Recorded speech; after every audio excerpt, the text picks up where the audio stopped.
Hello friends, welcome to hashtag supervision. आज की video में हम पढ़ेंगे गवर्नर जनरल का सेकंड पार्ट। फर्स्ट पार्ट हमारा कंप्लीट हो गया है, तो सेकंड पार्ट में हम पढ़ेंगे लॉर्ड वारन हेस्टिंग्स के बारे में, जो बंगाल का प्रथम गवर्नर जनरल था। ओके, आपको दिख रहा होगा कि मैंने बहुत सारे इंपॉर्टेंट पॉइंट्स यहाँ पे लिखे हैं और मेरी पूरी कोशिश यही रहेगी कि मैंने जैसे इसको लिखा है, जैसे जैसे मैं आपको समझाऊं वो आपको सारा कुछ समझ में आ जाए। बस आपको एक चीज ये करना है कि आपको अपना अटेंशन नहीं खोना है, ठीक है। अटेंशन बना के रखिएगा, सब कुछ समझ में आएगा, एवरी पॉइंट समझ में आएगा। ओके, चलो हम स्टार्ट करते हैं, ठीक है। चलिए, तो मैं आपको पहले बता दूं कि लॉर्ड वारन हेस्टिंग्स को 1772 में जब गवर्नर बनाया गया, तो उस समय वो बंगाल का अंतिम गवर्नर था। लेकिन 1773 जब रेगुलेटिंग एक्ट पास हुआ, तो 1773 के रेगुलेटिंग एक्ट के तहत उसको गवर्नर से गवर्नर जनरल बना दिया गया। तो इस तरीके से जो लॉर्ड वारन हेस्टिंग था वो बंगाल का अंतिम गवर्नर और प्रथम गवर्नर जनरल था। इसको मैंने फर्स्ट वीडियो में बताया था, फिर से मैं बता रही हूँ कि लॉर्ड वारन हेस्टिंग्स अंतिम गवर्नर और फर्स्ट गवर्नर जनरल था। ओके, चलो हम आगे स्टार्ट करते हैं। तो हमारा पहला पॉइंट जो है वो मैंने लिखा है, लॉर्ड वारन हेस्टिंग्स को पहला गवर्नर जनरल बनने का सौभाग्य प्राप्त हुआ। ये बात एकदम सही है कि नहीं?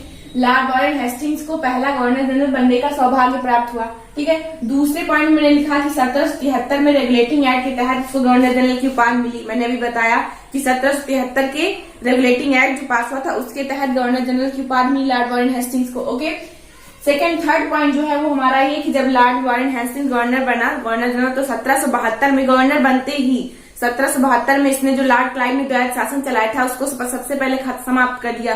क्या?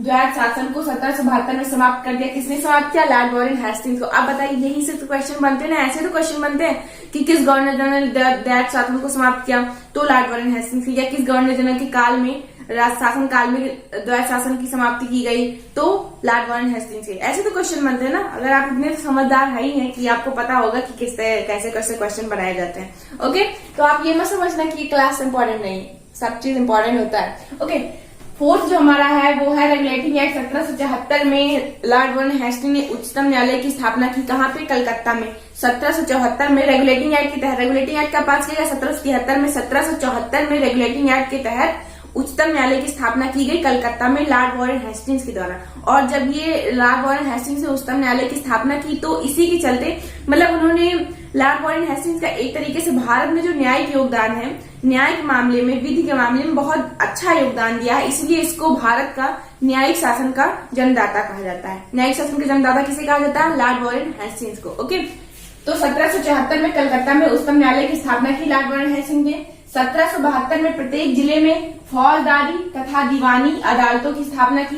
प्रत्येक जिले में फौजदारी और दीवानी अदालतों की स्थापना किसने की? लॉर्ड वारन हेस्टिंग्स ने। ओके, समझ आया? कितने में? 1772 में। 1792 में जोनाथन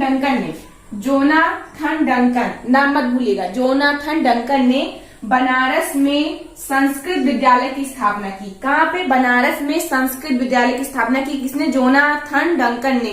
किसके शासन में? लॉर्ड वारन हेस्टिंग्स के शासनकाल में। किसके शासन में? Lord Warren Hastings. जब अभी क्वेश्चन आया कि बनारस में संस्कृत विद्यालय की स्थापना किसके शासनकाल में है, तो लॉर्ड वारन हेस्टिंग्स शासनकाल में। ओके, समझ में? नेक्स्ट जो है वो हमारा 1781 में कलकत्ता में मुस्लिम शिक्षा के विकास के लिए प्रथम मदरसा की स्थापना की गई।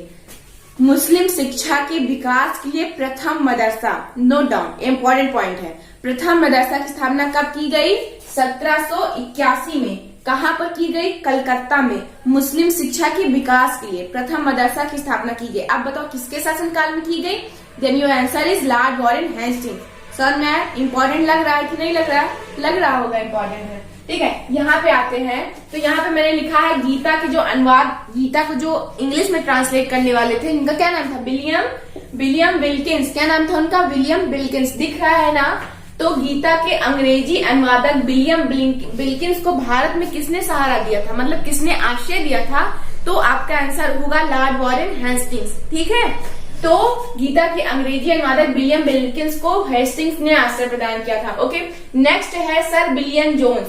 सर विलियम जोन्स ने 1784 में the Asiatic Society of Bengal, note down, this point is very important. The Asiatic Society of Bengal की स्थापना कब की गई?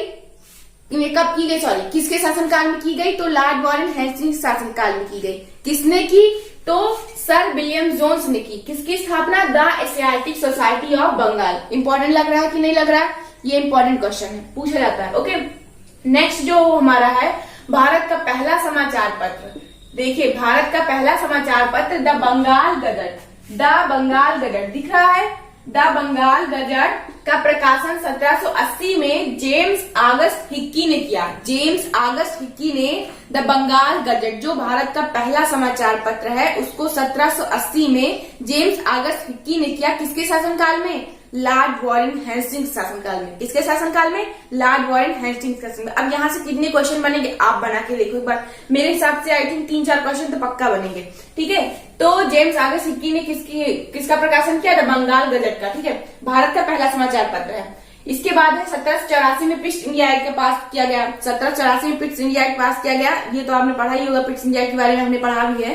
तो पिट्स इंडिया एक्ट किसके शासनकाल में पास हुआ?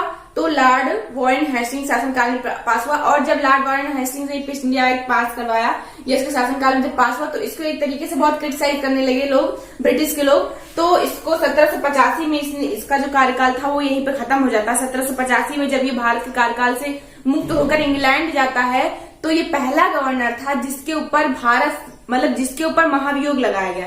जब ये भारत से अपना शासनकाल समाप्त करके इंग्लैंड गया, तो इसके ऊपर महाभियोग लगाया गया। ये मैंने लिख रखा है, 1785 में वॉरेन हेस्टिंग्स पर महाभियोग लगाया गया। ये पहला गवर्नर था जिसके ऊपर महाभियोग चलाया गया। 7 साल तक इसकी केस चली।